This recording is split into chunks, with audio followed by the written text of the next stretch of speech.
What's up, YouTube? Today we're going to be going into my deepest, darkest secrets, the things that have really kind of plagued my company, the 5 dysfunctions of me and RRCA. It was actually when I visited Andy Frisella's plant. It was an RTA group event, and I go to Andy's place. His core values are spread all over the walls, and we get to talking about this book, The 5 Dysfunctions of a Team.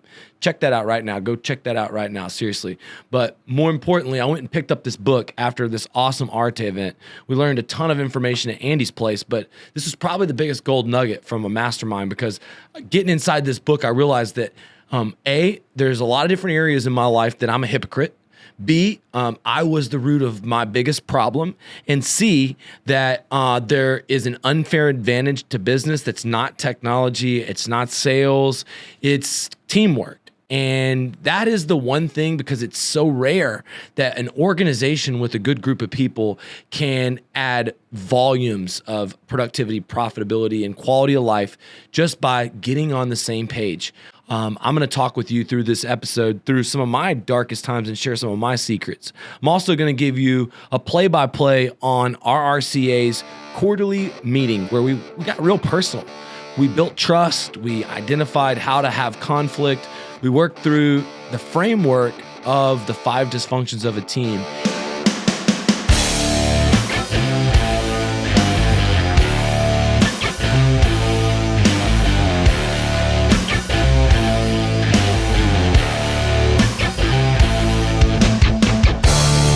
If you're a business owner watching this, I hope this helps you find some dysfunctions of your own team. But one thing that I know is the man with the best message wins. And that if you can get more offers, if you can get more salespeople, then you can grow your company infinitely. And when you have the right people and the ability to recruit, hire, train, then the high quality of life. 8 locations now with RRCA. Managers, now at this meeting, there was more than 45 different managers there. It really dawned on me how lucky and how grateful I really am that, truthfully, God has put this responsibility of not just caring for any other contractors in the business, but my own team. And you know, what we had to do was address our biggest dysfunction. So I want to get into actually peeling the Band-Aid off and talking to you about the biggest conflict and hypocrisy that I have. And that is SKYDIAMONDS versus RRCA. Number one, my team sees me creating content on YouTube, advertising on social media, and they think, why can't they spend more time with me? And so, you know, scaling my coaching system has been the biggest challenge. And so here I am building trust in my own organization. My people think I'm a hypocrite. And, you know, we deal with all kinds of different challenges just like you.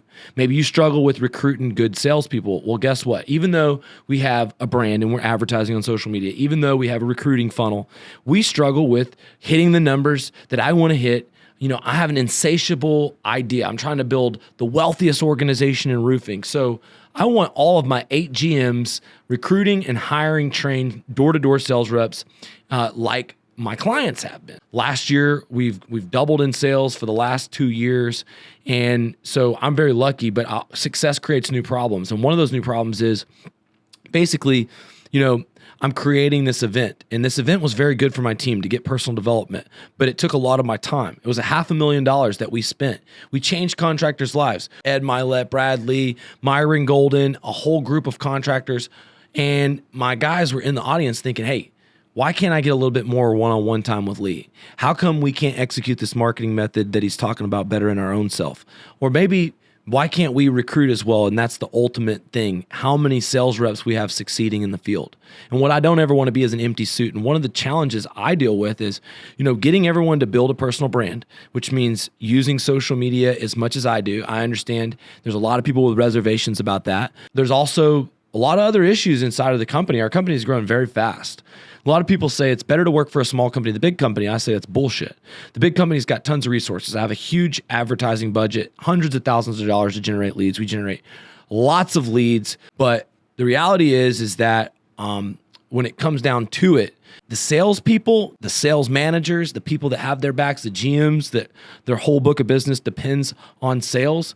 And it's about holding them accountable to be in the TRD, of making the promises so you get 5-star reviews, having the system so you have quality control, having the back end set up so that the company can ensure that the standards are held. Insurance companies, the problem are hold more money. They delay. They don't pay enough up front. It makes our job harder. And so we had to build a customer care team. And so our corporate division and overhead extremely grew. But now our salesmen, all they have to do is sell. Our corporate team collects all the checks, bills the insurance company, supplements the insurance company, does the estimates. We give a carte blanche to where literally a roofing salesman, all they have to do is sell. I listened to the people. I had some guys come into my system. They couldn't learn how to sell, build, collect because they didn't know some of the parts of the process. They failed out of our system. I look back and reflect, and I'm like, man, could have done a better job making it dummy proof for those kind of guys. And that's what we've done with this customer care team. However, we've added overhead cost. We do generate more leads, more corporate support, more personal development, and the people in our company have insane numbers. Guys like Jeremy Johnson, $5 million in sales. New couple, Kevin and Yvette this year, $5 million in sales. So these are residential salespeople. These guys those people don't have any commercial jobs. How do they do it? It's our culture. It's our training. It's the way that we push each other, and we're a family and a wolf pack. And so sometimes it becomes corporate versus the salespeople, because the salespeople are the ones that also are responsible for all the over-promising, the under-delivering, the not showing up and doing their part. They're always making certain kinds of mistakes. And so, getting a lot of the corporate in the same room as a lot of the sales managers and GMs was very important for them to get to buy into each other, to build trust in one another. And this new division of our company in massive expansion, there's been, for instance, many accountants added to our company. And so how that relates is, like, if in your company you've got new people coming in, one of the things we found was the best way to break the ice to kind of kill some of this is, for one, I had to admit my weakness.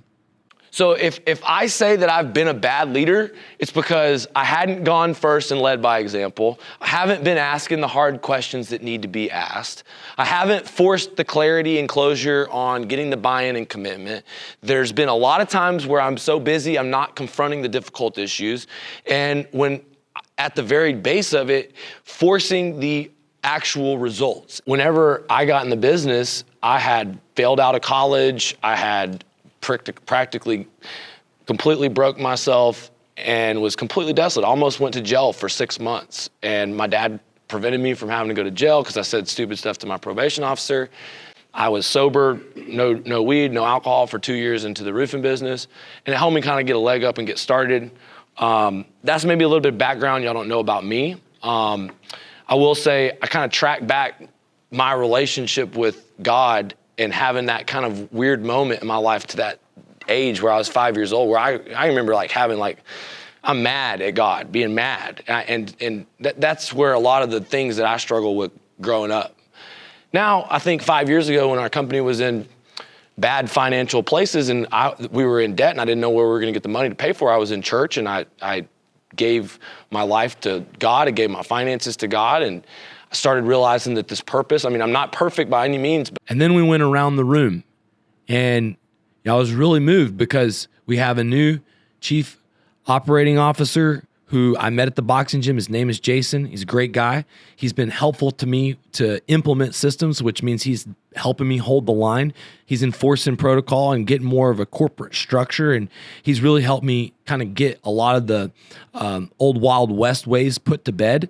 You say, is there a problem? Is your organization political? Is there any toxicity, complacency inside the organization? People triangulating against each other, jockeying for position? Absolutely. And what do we do to solve that? We get all our problems out. Our new chief operating officer comes in to share his story and really kind of share where he comes from. And he gave us permission to share that with you. Here's what he said. Absolutely a blessed kid, but not without its own challenges. My father worked for International Harvester for 42 years, and then his career ended, and alcohol hit our family, like some of you have experienced as well. My father became a raging alcoholic, and it ripped our family apart, and it was a struggle. And when I talk about it, I could cry at the drop of a hat because of what it did to our family. It ripped us apart. My father was a loving, caring man, and the disease destroyed him. Sometimes things you can't control, but even though you want to overcome something, but you just struggle with it. And so it really echoed in my life what that disease did to my father. And so that was a big challenge, but my father did overcome it. And he quit drinking, apologized to our family for the rest of his life. And so after Jason and I shared, our weaknesses and our background, it set the tone for everyone else to kind of get really emotional and tell their stories. And it took a while. It took literally almost 2 hours of everyone from RRCA sharing their biggest challenges in their childhood, their biggest things that they've had to overcome. Transformational experiences are very emotional. Almost every single person got emotional about this process. It kind of bonded the team and helped people knew where they were coming from. And everybody kind of got to realize that we were a band of misfits and that, yes, we have a mission and that we're all on a goal, but we're all people. And so as an owner, it was incredibly valuable for me to really get to see why people tick, their background. And a lot of times realize their personality types have a lot about how they have been raised in all the different situations. And so then you take a little bit more empathy and it helps me be a better leader. That information and that experience was life-changing. It was great for our company. It helped build trust. Then what we did was we all did strength finders test. My mom, she actually helped run this meeting and sort of keep me in check because I'm a part of the problem. I'm literally the worst problem. The biggest issue is they want more of my time and leadership, and I'm not there to give it because I'm doing 2 different companies and on this mission. And it's hard for everyone to understand how I split between 2 businesses. I'd have to say digital duplication, decentralized command, a great team. But from time to time, I can be a bit of a enforcer or maniac or a little bit up and down. And so my mom, she's there to help mediate. She read the book. She helped me put together the workshop format. We went and followed a guide and followed the exact format of the book. And one of the personality tests that my mom really has enjoyed, she started in the education system and she built her own counseling practice, but is the Strength Finders test. And if you don't know about the Gallup's poll and the Strength Finders test, let me tell you something. This was incredible because it doesn't focus on people's negatives. And what it does is it gave everybody, first of all, our top 5 strengths. And you might say, hey, is this test asking me the same question? Well, they do that for the validity, and it's one of the most valid tests. And so what we did is we actually arranged our groups based off of our strengths. And it was cool to watch how the room moved. I'm an activator. An activator starts projects and can initiate things and get things moving. That's one of my traits. But one of the downfalls of an activator is that you can get a lot of projects going. The thing is we went through everybody's kind of strengths and weaknesses. And one thing we did as a group to build trust was we talked about one issue that the company could solve. We assigned, I personally and my mom assigned good issues based off of their strengths, and we got everybody's opinion, and everybody came together, and each group spoke for a solution, a problem and a solution. So immediately, even though we were building trust, we're spending a lot of time doing kumbaya, crying, talking about our childhoods. We're also talking about problem solution. This is all on the first day. It was really cool. It built trust. That's really what it was great for. And so the thing that we really tie into is the dysfunction of a team. It's called the fear of conflict. So the first thing you have to do is you have to address the lack of trust in your organization. Do people trust you? Do your salespeople trust you? Do your customers trust you? Do all the different trust? Do your suppliers trust? You got to build trust everywhere. A whole business is built on trust. The more trust, the more value you give the marketplace, the more it's going to give back. The more culture your company is going to have back. So the next thing is the fear of conflict. And this is, where I really am part of the problem, part of the biggest problem. I'm part of the biggest problem all the time because it's always something that from the top down leaks from look, you are the choke point as the leader, just like I am. It's hard for a lot of people to be in my shoes, to constantly have to hold people accountable because there's a lot of pressure that builds up and the conflict happens. Salespeople take advantage of you. Sales managers and people that work with your company, they don't do their job. There's so many different times where people that are tenured in the organization, cronyism, friends, family, other people, maybe there's a lot of different reasons why they're not giving 100%. Maybe they made a lot of money, so they're not giving 100%. Maybe the company is into a point and they're looking for deals in the future and they're not giving 100%. Maybe they're not happy with the growth of the company, so they're not giving 100%. And so a lot of times, one of these organizations, the bigger you grow your organization, the more, like water cooler conversation that people have about different situations. And one of the biggest challenges, everyone's afraid to talk back to me. Ever since I started working out, more discipline has got my team more disciplined. But one of the consequences to being this more regimented, kind of hardcore guy that's in the gym knocking people out on a regular basis is, it's kind of made me very intense, very believed. Getting leadership from Andy Frisella and Ed Milet, they're certainly not soft when it comes to basically holding the line. And it's hard for the employees to have an honest conflict with me because they're afraid of me snapping. I don't take criticism that well. Although usually in the heat of the moment, I'm able to take a deep breath and recover. And that's really what happened. My mom, she was there. We defined what the problem was. And as we're defining problems, I'm giving solutions because I'm constantly the one having to protect the line for the company. Imagine if your job as a White House press secretary and as somebody who's constantly running for a campaign, and you're the business owner and CEO. You constantly have to sell everybody on your vision and the health and safety of your company. And at times, what you're doing is you're sometimes outselling solving a problem, because you're telling your people what you think they need to hear to protect the line, when in fact you need to hear what they have to say to adjust the line. Basically, all the people that work for us are onboarded.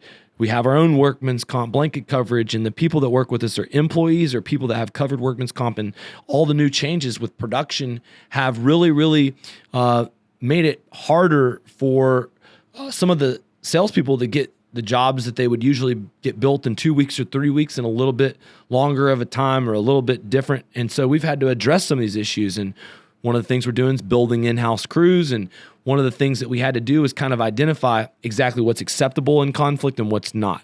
Name calling, cursing, yelling, doing triangulation where one person that's a leader talks to another person about a problem that where another leader that's in the core leadership's not in the room. When my company, we have a very advanced communication system. We have a daily huddle for the highest end inner circle Monday, Wednesday, Friday, and Tuesdays and Thursdays. We have our managers meeting. On Tuesdays and Saturdays, we have our sales meeting. We've got our sales managers meeting on a separate meeting. We've got our accountants meeting on a separate meeting. We got our office managers meeting on a separate meeting. We got our production managers meeting on a separate meeting, all through Zoom. And still, everybody has a problem with speaking up in these meetings. And so, if you're just trying to get everybody to one Zoom call and you think, holy shit, I'm death by meeting my company. Well, let me tell you something. The job is to guide people. And if you're not having meetings, you're not communicating, you're not in alignment. I used to think just like that, but that's when I had Neanderthal business and average results. And I'm going to tell you one thing, that people that have been with the organization the long time, they have a hard time having the tough conversations sometimes. And sometimes it's just about getting the courage, speaking up, and not being afraid. Sometimes it's about me listening exactly what they have to say, not over talking them, not interrupting them. And, I will tell you, this was a great exercise for us. I felt like combining that with building trust was a very important thing. And, we agreed when we were done on key ways that we weren't going to have conflict. And so now, about 3 weeks, 4 weeks later, there's been different issues come up where people have triangulated, and we said, you know what, this is triangulation. This is not acceptable. People have come in and they've doom and gloomed, saying the sky's falling. And, the biggest issue that maybe a lot of people don't know is me and my dad are like Polly and Polly Senior off of the American Chopper. A lot of times old school versus new school, young bull versus old bull. And my dad's vision is getting executed in a new school way. And there's a very big conflict there because, I'm taking it to places that he never did. And together we're doing it. And a lot of times we're on the exact same page saying the exact same thing. But there is a bit of a headbutt and a tussle and a fight for the truth. And one thing about it is sometimes when you're leading and there's two powerful leaders is that there has to be someone that's clearly in control. And so over 17 years, I have certainly been the person to lead and execute. And the one thing about my dad that I have to give him shout out for and credit for is, he let me run this meeting the right way, and he's working towards progress on getting better. And I'm proud of what he's doing. But the way that the team had to get committed was they had to get committed to Lee's way. Because Lee's way is the blue collar marketing method, the 30-day recruiting challenge. These are the ways that the company evolved from what my dad used to do, storm chasing, to what I do, which is storm catching. I'm a hybrid insurance retail. And I don't just do roofing. I do roofing, solar, general contracting. I invest into multifamily real estate. And I'm also a guy that's out here helping other contractors, partnering with them and educating them and helping the competition in ways that basically people say, Lee, if you have a $100 million business, why are you taking the time to coach us? And the reality is I'm building this system. The ability to recruit on demand, the ability to get customers on demand, the ability to scale a roofing company on demand so that I can use it to partner with a select group of guys, 3 to 5 people in each market, build the wealthiest organization in roofing, provide the supplies for these people, and beat everybody on the price, on the technology, on the marketing, and literally take over the roofing world. And if that sounds like fun, that you want to be a part of it, great. I'll show you how you can build a dream and fit inside of the $50 billion that we create over the next 10 years.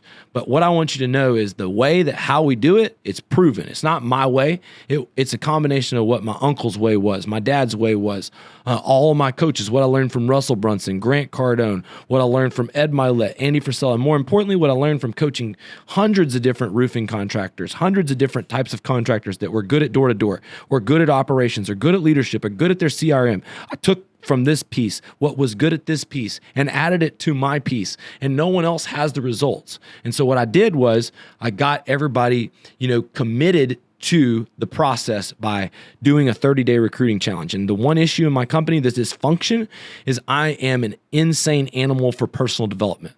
This year, I'm the happiest I've ever been. My relationship with my wife is the best it's ever been. I'm financially in the best condition I've ever been in. And I have to owe all of that to God and to hard work and the fact that, you support me and follow me and force me to be the best version of me. Thank you very much. However, everyone in my company, they're not on the same wavelength for personal development. As a matter of fact, if you were standing in the same room as Kobe Bryant or Michael Jordan, you would feel an intense pressure from a giant. And that's what people feel like around me. And that's okay. I know that's my destiny. I'm there to push people to be more into personal development, to get better at making leads, at recruiting salespeople. We focused on one thing. This is what my uncle taught me. He taught me one thing. My uncle got to 100 million before, and he said, look, if you want to grow your business, all you need is 3 things. You need more salespeople, because the average salesperson is going to sell 300 to 500,000 a year. You need to take those salespeople and make them leaders. Okay, that salesperson turns into a sales manager, which turns into a GM, and you can only scale as big as your leadership will scale you. And number 3, you got to hold the line. You got to make an example out of people. You got to fire people that go against core values, and you got to hang them up to dry. The death of a salesman starts with complacency, and you have to, fight complacency by cutting people off, cutting people out, and calling people out. And so sometimes that means basically that I had to show them what I wanted. And what I wanted was a 30-day recruiting challenge. Everyone to build a brand on social media. Everybody to use social media to promote an event. And what did I do? I did a form of leadership that's not exactly the best form of leadership. I tried to shove it down their throat by demonstrating how well I could do it. And at least I gave them an example of how it works. Your friends and your friends' friends and all the people that you're connected with are the best referral sources to build your unstoppable sales team.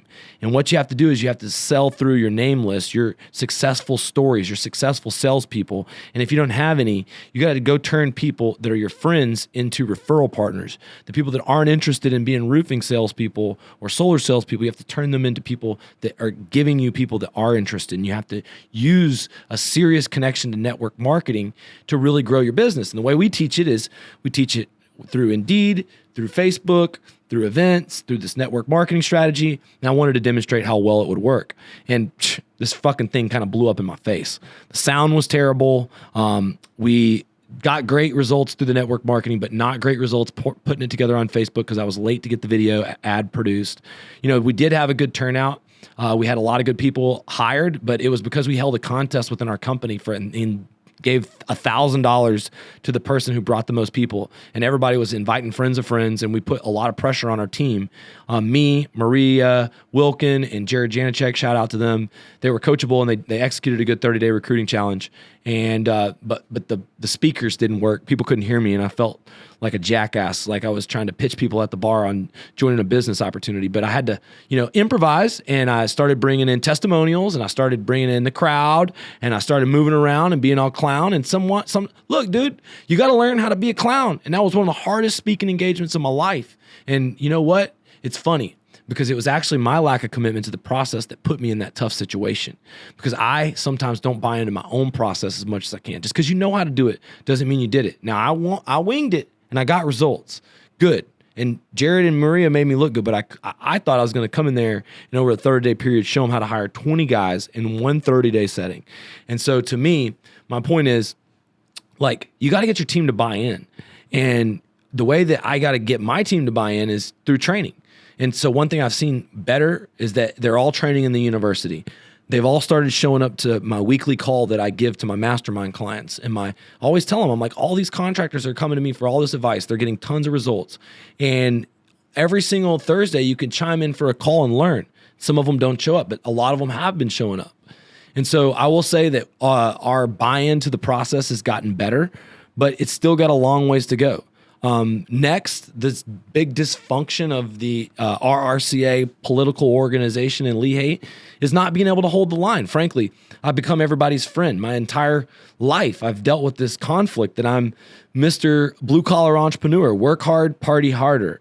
And if you're a work hard, party hard type of guy, comment below, work hard, play hard. Look, blue-collar millionaires just do it differently and more fun. Shout out to all my rednecks with paychecks. Or if you are up in the Northeast and you just consider yourself a little bit of a redneck too, it's all right. Let them fly. Look, here's the deal. Sometimes you let these people that are in your life and in your family and your business get so close, you let your guard down. And if you're not in personal development, if I'm drinking too much, if I'm partying too much, if I'm smoking weed with the guys, if I'm out hanging out, you're the sum of the 5 people that you spend the most time with. And what that does is it makes it harder with you to have hard conversations. Hey, you're not getting results with the recruiting. You're not getting results with the sales. You're not getting results with collections. You're not getting results with complaints. What's going on? We're going to have to reduce your pay because you're not getting results. I have different layers of leadership within this company, and we have leaders running managers and managers running managers that are running salespeople. And so the biggest thing is you got to hold the salesperson accountable to sell, build, collect. You got to hold the sales manager accountable to hold a door-to-door church, to take the team out, to get a deal count, to go out there and inspire, to basically go out there and set the pace once, twice a week, to lead the pack, to check in on them at the end of the day, and to be that guy requiring that they train and demonstrating all that personal development and being that heartbeat of the team. You got to have your GM out there training people to be the real deal, having the heartbeat on the biggest problem of the day and the biggest liability, along with the biggest gain, the one big thing that makes everything in the business unnecessary, and not being able to hold the line to coach each step of the process. That's where I've had to really step up, because with more people become more responsibility, with more money becomes more, basically you're under a spotlight when you have a weakness. And if you're not being able to hold the line, and you have more people, you have more overhead, then you have more inefficiency.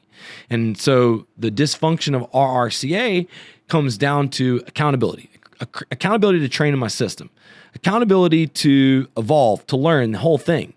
Do you become a better leader by having the hard conversations, by running your company on numbers? And that's the real deal. We've been working a book called Traction. Everybody's been focusing on their 90-day goals, which brings us to the top of the pyramid, which the 5 dysfunctions of Leehaight and RRCA is I already want to be a billion-dollar company. I already, in my mind, am the #1 roofer in the world, but the only thing is I'm not. And you can't, winning doesn't lie.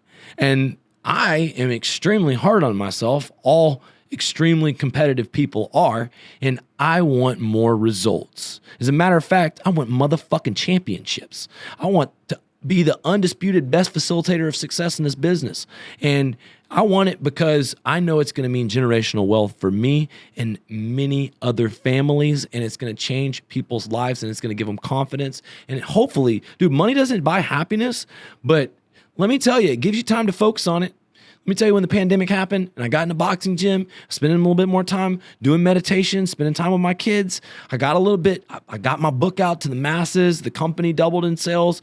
My relationship got better. Priorities changed. My relationship with God got better. Look, maybe you could say money doesn't buy happiness, but I'd have to tell you, money is a good start. And results are how much money is coming in, how much money are you keeping, and are you happy with the profitability of the results? If I'm sharing the dysfunction, it's being able to have attention to results. And attention to results means that all of my sales managers' pay agreements, their one-on-one coaching calls, their goals are tracked. In our call on Tuesdays and Thursdays, they have a clear function of their number. The one number is their 90-day traction goals, that they're going to recruit 10 qualified salespeople, get 5 of those salespeople to get 5 jobs within their first 2 weeks, meaning 5 people stick, that they're going to make 4 videos that follow the blue collar marketing method in a month, and that those videos are going to generate 30 to 40 leads that turn into 1 to 2 referrals and at least 30 to 40 jobs. The point is that what's your daily deal count? How much profit are you making in each location of your business? Do your sales managers know how much you're making? And so one of the things that I was very happy to do was have the accounting team make a presentation, show off the company's financials. We're about transparent roofing solutions. Our software has always given people access to material and labor. We've always give access to everything on every deal. We stood behind every deal. We've stood behind every roof, and we've seen the inside of a courtroom less than 10 times over the career of doing more than, 50,000 plus jobs. The whole point of how this whole dysfunction comes together is we care about the truth, about the big idea, about the big picture, and each other. And so this company, this is a family business, but it's a movement for all blue collar entrepreneurs. And I will never be an empty suit. And so as I grow up as a leader, I help other leaders grow up as well. And so, here's what I did. I told them that SKYDIAMONDS is now owned completely by RRCA. That my number one goal, and maybe this is going really deep, is to create a company like the Alphabet company in Google that has an education platform, a affiliate network of contractors, a supply company, a marketing company, a leads company, a supplement company, and, to one day have this company worth billions of dollars and for it to be the wealthiest organization in roofing. That's exactly what I'm trying to do, is tie it all together. And I'll tell you, all the people out there on the internet, they're not working on billion-dollar plans. And maybe they are. They're pie in the sky plans. You can't go from 5 million to $1 billion. But I can tell you, at 35 years old, with 8 locations, with all the dysfunction that we've talked about, I'm so grateful for my team. My team is my superpower. I have so many great people on it. I don't care where you are, if you're watching this in your journey of personal development, if we haven't been on the same page exactly, I care about your future. And the most important thing is that you move towards the best version of yourself.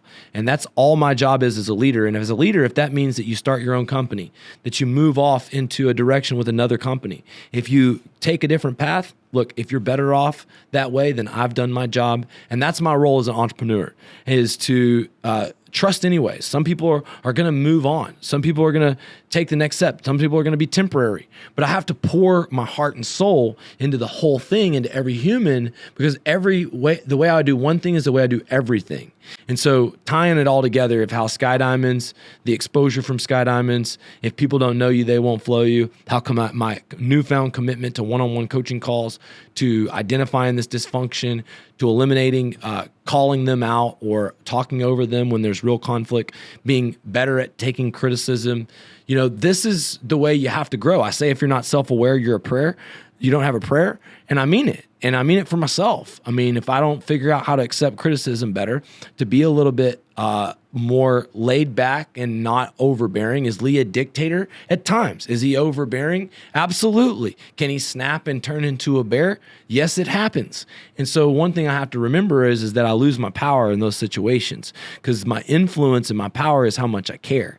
It's how much I love my job. It's how much I love my people. It's how much I love everyone who follows and supports this. So look, if you have dysfunction in your company, look, you're not alone. Even people at the highest level have dysfunction. And I shared with you some of my dysfunction just so you can know that our company really grew from this exercise. And if you're looking about how to get more of this done from your team and you want my help, look, I've felt the pain of a $1 million contractor trying to go to 5. I've felt the pains of having to do it all. $5 million trying to go to 10 and 15, trying to scale your systems. You're filling the rat race, all the overhead growth. Sometimes you feel like you're not doing anything but breaking it. I've been there, but I've also gone to 20 to 50, now to 9 figures, and there's not any other coaches that have done these things. And if you've watched this entire episode and you have some dysfunction in your team and you want my help, then I can show you how to run one of these exact same exercises. I want you to look at 5 case studies of some people that have been through my system. If you go to tothemooncontractor.com and check out those case studies, these are people that I help double, triple, and quadruple in sales. I'll do the same thing for you, but just remember, you're the choke point, your growth, your personal development. And do you have a coach? Do you have someone that is at a different point in you? And if you're the sum of the 5 people you spend the most time with, who are you spending the most time with? I want to invite you to spend more time with me. If you spent this hour with me, learned about my dysfunctions, learned about some of my dirty little secrets, maybe you're my competitor and you'll use some against me in negotiation. Hey, good for you. All's fair in love and war and getting your foot in the door. And if you're trying to recruit one of my people and I don't have the right system, the right beliefs, the right core values, the right investment in their future to where they stick, it's my fault if they leave. All these other experts that are like, oh, no recruiting, no this. Look, your job is to go out there and get people sold on your business and make your business so desirable that people can't say no to the opportunity of working with it. If you want to work with my company, dude, I have a ton of advantages. You can come to the hottest market in Florida. You can sell roofing, solar. You can sell the biggest jobs, tile, HOAs. More importantly, you can work all year and we hit all the storms, roofing to roof consulting and partnering with other roofing companies as an internet influencer. We have a range of opportunities, marketing jobs, inside sales jobs, outside sales jobs, project management jobs, interior management jobs, leadership positions. Look, we're hiring all the time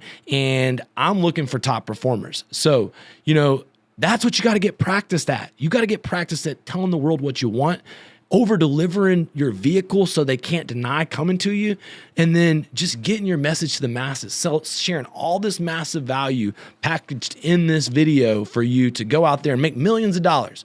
And, look, I don't do this to do anything except for I paid a ton of money for coaching. It changed my life. Investing into skills were the best investments I ever made. It led to the best relationships and some of the best friendships. And a lot of my best partners come from my clients, and some of the biggest jobs I've gotten through my clients. And it all begins when you begin to invest into becoming a better person. So, hey, comment below, subscribe, get notifications. Thank you for watching this. I really appreciate everybody. And if you're on my team, so grateful to have you on my team. We're going to get through to this $1 billion promise of us being the king of the roofing world one day. And I can't wait till you see the promised land with me. All right, guys, we'll see you.